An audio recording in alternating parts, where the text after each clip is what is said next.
Curse words, more than meets the eye. Words hold immense power, and few examples demonstrate this more clearly than curse words. The term itself reveals the dual nature of language, as a force capable of both creation and destruction. When someone curses at you, why does it strike a nerve? Because it makes you feel something. The emotional reaction it evokes is proof of language's ability to influence, provoke, and even control. Curse words exemplify this phenomenon, but here's the kicker. All words have this power. Curse words just highlight it in the most dramatic way. Think about a time when someone cursed at you, or when you lashed out in anger with your own choice expletives. Did the situation escalate? Of course it did. Curse words don't just describe feelings, they create them. And here's where things get even more fascinating. Remember when we explored the roots of spelling and writing as intertwined with magic? Here's another hidden clue. Formal handwriting was originally called cursive. That's right, cursive as in curse. To handwrite is to write cursive, and when you're spelling, you're quite literally casting spells. So every time you take a pen and carefully craft a written word, you're engaging in the act of cursive writing, a magical performance in its own right. What are curse words? The term curse words, also known as swear words or profanities, originates from the act of cursing, once understood as invoking a supernatural power to bring harm or misfortune. A curse was essentially a verbal spell, designed to focus energy and intent with a specific purpose. Over time, society deemed certain words offensive or inappropriate, often because they touched on taboo topics or carried raw emotional weight. But these words, far from being mere vulgarities, reveal the potency of language to evoke deep, visceral reactions. Swearing, a curious duality. Swearing has an intriguing double meaning. On one hand, to swear is to take an oath or make a solemn promise, often invoking something sacred to affirm truth. On the other hand, swear words are seen as irreverent, profane, or even blasphemous. Swearing an oath. Historically, swearing was a sacred act, a solemn declaration of truth or intent. Even today, we say, "I swear," to emphasize sincerity and commitment, whether in legal proceedings or personal vows. Swear words. The term swear words likely arose from the misuse of sacred language. Invoking divine names in vain was seen as blasphemy, a kind of verbal sacrilege. Both uses of swearing involve calling upon power, either to affirm truth or to unleash raw emotion. Cursing yourself with words. Cursing doesn't always involve profanity. It's also what we say to ourselves. Negative self-talk is a form of self-cursing. Words are not just tools of communication, they are instruments of creation. What you say shapes your reality. Saying "I'm a failure" programs your mind to see setbacks as permanent. Declaring "I can't do this" establishes mental barriers that block progress. Every word carries a vibrational frequency affecting your mind, body, and spirit. What you speak, you summon. Cursing isn't limited to harsh language. It's in how you name things. Naming gives form and meaning, summoning ideas into existence. Consider the phrase, "words are swords," a perfect metaphor. Words can cut and destroy, but they can also protect, heal, and empower. Curse words remind us of the magical nature of language. Every time you speak, you cast a spell with your intent and energy. You have the power to bless or to curse, to create or to dismantle. You must speak with intention, knowing that your words hold power to invoke emotions and reactions.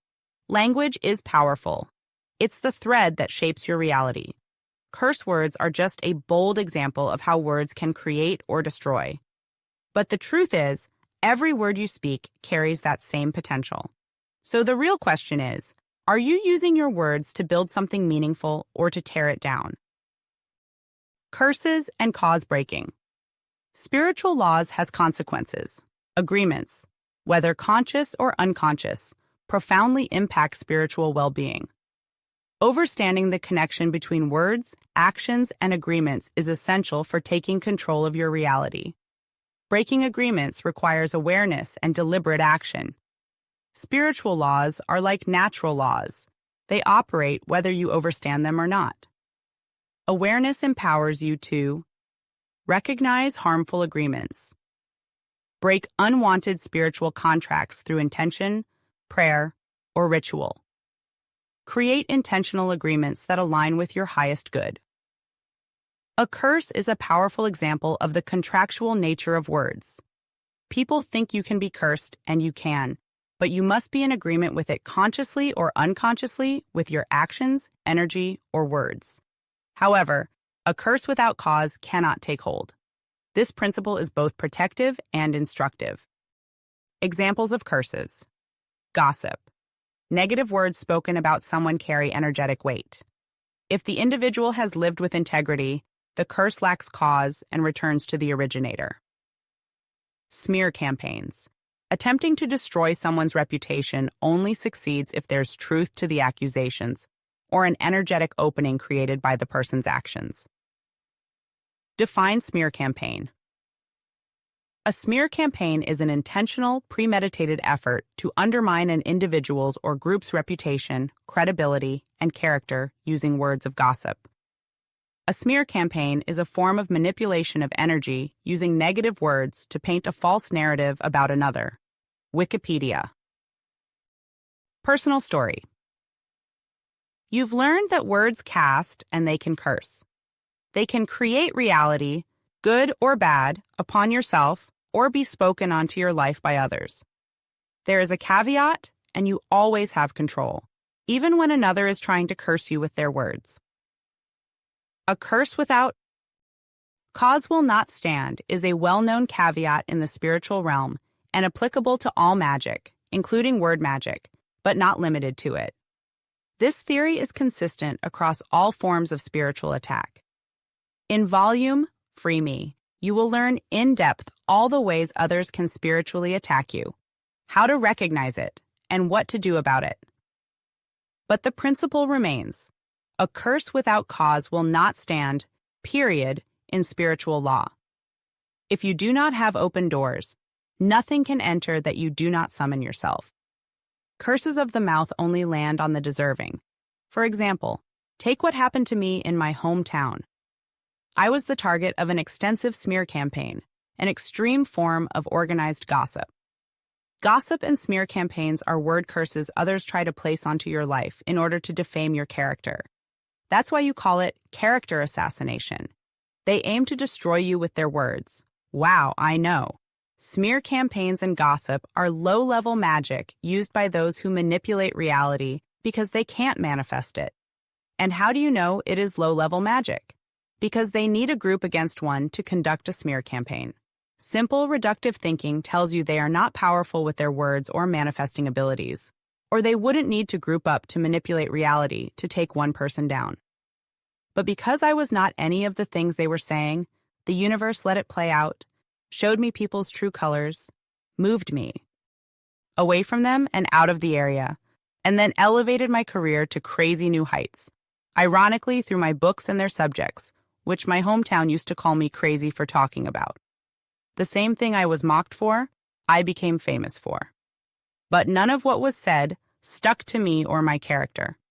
All that stuck was the illumination of those who came for someone who was just different, but not up to anything bad. I wasn't sinning anywhere in my life, and did not have any open doors for their curses to land with cause. Just like in courts of law in the physical world, they must show cause, or no charge can be assigned. And because of that, their words said more about them than they did about me. Ultimately, it ended with them being embarrassed and humiliated as my star rose. The humiliation ritual had to return somewhere. We'll get into what a humiliation ritual is in volume. Free Me. Any curse that cannot land will be returned by default. Energy cannot be destroyed or created, only circulated and transmuted. Once someone creates with their energy, if they send it out, in this example by a word curse, but it has nowhere to land, guess what? It bounces back onto them. This is why sin, and the concept of open doors and agreements are so vital to your well-being and success in life, health, wealth, and success. It's not, "Ooh, I'm so holy," or, "Oh, I'm so much better than people." It has nothing to do with how other people see it or making you better than anyone. It equals, "I am protected. I have no open doors. There is no cause for any curse to land on me," which equals, "I am the only one who can control my life with the power of words. Only my words hold power over me, and I have no open doors for others to use the power of words against me." Let that sink in, and really think about what it means to come into agreement with sin and open doors, not to be a better you, but in order to protect yourself. Because the word is alive, and it can curse you if you have come into agreement with anything that leaves your free will of consent open to invite in what is sent to you. By closing doors, removing sin, ignorance, or harmful agreements, you neutralize the effects of curses and protect your spiritual sovereignty.